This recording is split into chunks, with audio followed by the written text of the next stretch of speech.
I'm Helen Milroy. I'm a Palku woman from the Pilbara region in Western Australia. That's kind of like Marble Bar down to Nullagine. Beautiful country in the winter months, but it's pretty hot in summer.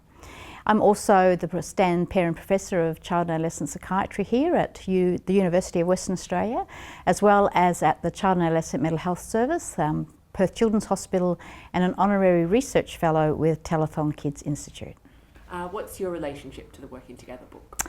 The Working Together book was really one of those things that I wasn't sure I was going to be involved with, but it just landed on my lap. And so I ended up actually being both a contributing author as well as an editor along with Pat and Roz. What were the circumstances like when you co-edited the book? Was it difficult, challenging? Do you have any stories or anecdotes you could share about the process? So when you edit a textbook, particularly as big as something like Working Together, and you're working with a lot of different authors and a lot of different themes and subject matters, and often not single authors of a chapter either, like multiple authors contributing to a single chapter as well as many chapters, it's actually a really complicated process. So you've got to manage a lot of relationships, disagreements with content, maybe some of the emphasis might not be quite what you expect and you want to change things. But of course, when you're an editor as opposed to the author, it's a tricky relationship. So you've got to sort of suggest things to the authors and hope that they then, see the sense and give you something good back. Otherwise, there's a lot of toing and froing that goes on. It's a lot of hard work. It was much easier actually just writing my own chapters and leaving it at that, but being the editor as well was very hard work. The second edition of Working Together was published in 2014. What was the discourse around Aboriginal mental health and wellbeing at that time? So back in 2014 when we did the Working Together book, and of course this was the second edition, so there had been a first edition that had been well received, which was why we were persuaded, I think, to do this second edition. It was still a little bit of an unknown space. People were kind of saying, what's social emotional brain? We don't get it. What's the difference between mental health and what's mental illness? And there was a lot of this kind of arguing or debate around what the definitions were and who agreed on what.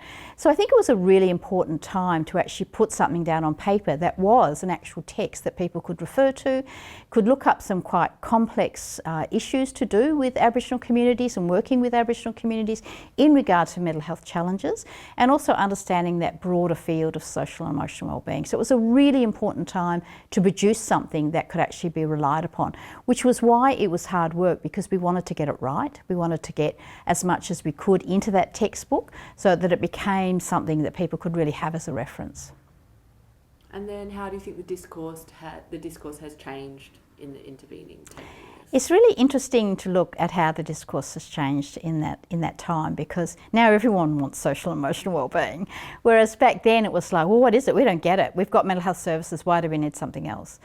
But in fact, everybody wants to come from a strength-based perspective, and everybody wants to consider their challenges in a much, much broader way. When you think about mental health or social and emotional wellbeing, whatever term you use, it's about our lives, it's about the meaning we make of our lives and our experiences, our connections to each other, to the world around us. It's not a simple transaction like you would have in a health context. And so I think what I've seen is a massive shift now, and everybody saying, well, everybody wants a strength-based perspective. Everybody wants to have an understanding of their whole life, not just a little tiny part of it. So I think it's actually changed the discourse, not just for Aboriginal and Torres Strait Islander people, but also for everyone else. How do you place the Working Together book in the wider context of Aboriginal and Torres Strait Islander mental health and wellbeing in Australia? Mm-hmm.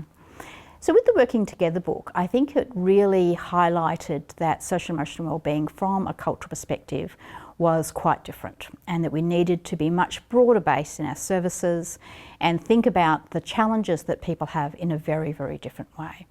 So I think before there was this very Western model applied, which was about diagnosing an illness and then having some kind of algorithm towards treatment. And we didn't want that. And to be honest, a lot of other people didn't want that either. And so I think what this did in that broader context of Aboriginal and Torres Strait Islander mental health, which was mostly governed by Western models, we started to see these broader models beginning in service development, which I think is a really, really good thing. People started to question, well, Why do we do these things when they don't have a cultural lens applied to them? What's been validated in the Aboriginal and Torres Strait Islander context? Is the stuff we're doing, does it actually have the evidence base that we talk about? And most of the answers to those questions are no. Some of the things we were doing in a mainstream system weren't appropriate and they weren't validated. So I think that this really contributed an enormous amount of thinking, of theory, of evidence that was different and very much needed. What themes, issues and topics did you write about in your chapters, and then who did you work with on that chapter? So in terms of the book being an author, I did contribute, substantially wrote a couple of chapters. One in particular was on an understanding of phenomenology. So that was a chapter that I worked on with Rob Parker, who's a psychiatrist in the Northern Territory and has been involved around Aboriginal and Torres Strait Islander mental health for many, many years, a really lovely fellow. And so we worked together to look at things like how distress may present within an Indigenous cultural lens and how that could lead to potential problems with diagnosis if it's not understood through that cultural lens. So trying to bring in different perspectives and ways of understanding how people actually present with certain symptoms and signs of distress. And the really strong message of that chapter was around if you don't have a cultural lens, then you don't know actually if you're perceiving it appropriately, if you're diagnosing it appropriately, if we're even judging it in the right way. And so hopefully that helped, I think, practitioners to think, well, perhaps I need to consult an Aboriginal mental health worker or a cultural healer or an elder to help with how I make sense of what I'm seeing here. So I'm hoping that that's what that contributed to. I also did another chapter that looked at Aboriginal and Torres Strait Islander families and how you work with children. And I think in that particular chapter we looked at a couple of case studies that showcased how a child might present and then really needing to look further at that broader context for that child. So not just seeing the child's behaviour first up, but understanding that child in the context of family, of culture, of generations and in history. And then the last chapter that I contributed to was an understanding, I guess, from that perspective of trauma and the issue of transgenerational trauma. So understanding that if we think about history, then it's the context of genocide that we have to consider. And within that, then we have to consider how that trauma impacts down the generations, as well as across the generation that it's actually occurring in, and how that contributes to the poor state of mental health sometimes and social emotional wellbeing difficulties that we see in our children and families and communities today. For example, something like suicide was not seen as a problem back, prior to colonisation, but was something that has rapidly increased in modern times. So thinking about just that one point, well, what was different? What happened? What's the trauma lens we also need to look through, as well as the cultural lens, that helps us to understand the context today and what we need to do about it? So any ideas that you haven't touched on that are really relevant today, even more so perhaps, or were really pioneered by the Working Together book?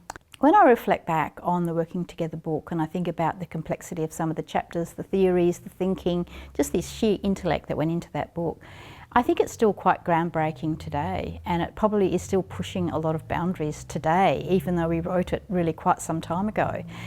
I just think we were ahead of the game back then, and we still are, and people haven't caught up to it yet. We think about things like a cultural lens, a cultural healing lens that might be applied. And science is really just catching up to the fact that we had all these processes in place by the sheer nature of living within and surviving within a landscape for 100,000 years that gave us a richness in understanding Indigenous science and how we applied that to well-being. We lived it. And science is now showing us that in fact everything we did was really good. So I think that what we really did with that book that we probably perhaps haven't quite reflected on enough is just how enriching it can be when you really understand the cultural lens when applied to social and emotional wellbeing, and how much everyone can learn from that, rather than thinking, we have this modern science and this modern evidence base. It's actually not as good as the old evidence base that we had, and we're still exploring that, and we're still finding out that what we knew was the right way. And then the final question, you've already talked, I think, about the impact of the book, but is there anything else you want to add to that about the impact? So the impact of the book, I think, has been really astonishing. I mean, you do these things not expecting them to necessarily be that great. You just kind of think, oh, this is needed and we really need to do this. And so you do it and you hope that it's going to have a good impact. But I've actually been amazed at how many people have come up to me who I don't even know, and maybe at a meeting or somewhere, and said, oh, you're an editor from the Working Together book. That's my Bible. That, it's something I refer to all the time. So I think it's just had a much more dramatic impact than we thought, and I think it shows to us that it was much more needed than we'd actually even assessed at the time, and it's still relevant today as it was in the past. I would like to say that as much as I might have, moaned and complained when we were doing the book, it was really a pleasure to work with Pat and Roz, and I have to say I learnt a lot from reading the chapters, so it was a really great experience to do the book, and I would encourage all of our Indigenous authors and our allies out there to get together and collaborate on some of these manuscripts and collaborate on more textbooks, because there's more needed.